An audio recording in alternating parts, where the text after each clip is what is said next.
Le Parlement israélien veut se faire bien voir. Dans une démarche rare, la Knesset lance une campagne de communication. Objectif, s'offrir une crédibilité quelque peu écorchée. Julien, vous avez les images de cette fameuse campagne. Oui, quelque peu écorchée, c'est le moins qu'on puisse dire. Vous allez comprendre dans un instant pourquoi. Donc la campagne, elle a commencé hier. C'est le président de la Knesset lui-même qui l'a annoncé, Yuli Edelstein. Il a annoncé avoir commencé à travailler sur ce projet il y a 1 an et demi pour améliorer l'image. Pourquoi ? Bien, tous les ans, vous savez, il y a des chiffres qui sont publiés sur la confiance du public israélien envers les institutions. 76% du public fait confiance au président, 84% à l'armée. Et alors, regardez les chiffres concernant la Knesset, c'est la chute libre. Au fil des années, regardez Barbara, au milieu des années, autour de 2012, c'était au-dessus de 50%. Et en 2015, c'est à 35% à peine des Israéliens qui font confiance à la Knesset. C'est une chute de 20 points en quelques années à peine. Il a donc décidé, Yuli Edelstein, d'investir 1,8 million de shekels, environ 45 000 euros, pour une campagne publicitaire télévisuelle pour améliorer la Knesset. L'idée, c'est quoi ? On prend des anonymes qui racontent comment une loi à la Knesset a changé leur vie. Alors, il y a plusieurs clips. J'en ai sélectionné un qui concerne les handicapés.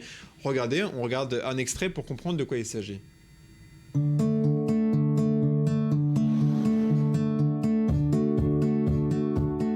בעבור בעלי מוגבלות להשתלב בשוק העבודה עלול להיות אתגר.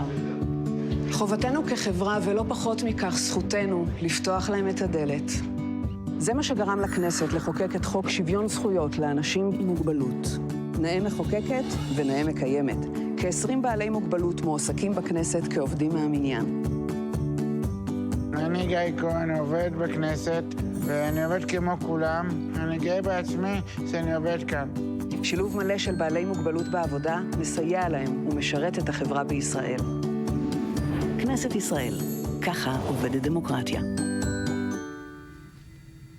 Voilà, et on parlait d'images écorchées et donc de la nécessité de cette campagne parce que depuis plusieurs années déjà, ce sont des scandales à répétition qui frappent le Parlement israélien. Évidemment, les graphiques qu'on a vus avec la chute de confiance vers la Knesset ont une explication. Ce sont plusieurs scandales. Alors, il y en a 3 récemment, à peine dans les dernières semaines. Regardez par exemple ce député, il s'appelle Oren Khazan. On voit son visage à l'écran. Eh bien, lui, actuellement, il fait la une des journaux pour avoir été dans le passé impliqué dans des trafics de stupéfiants, recours à des prostituées en Europe de l'Est, des casinos, etc.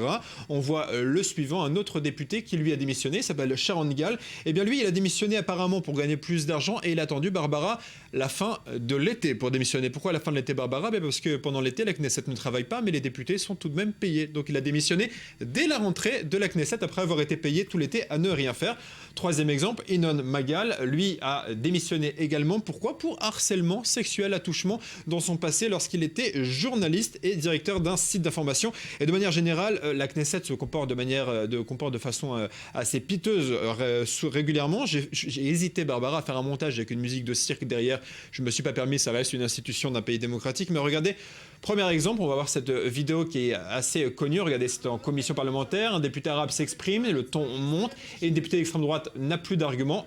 Hop, un verre d'eau au visage du député.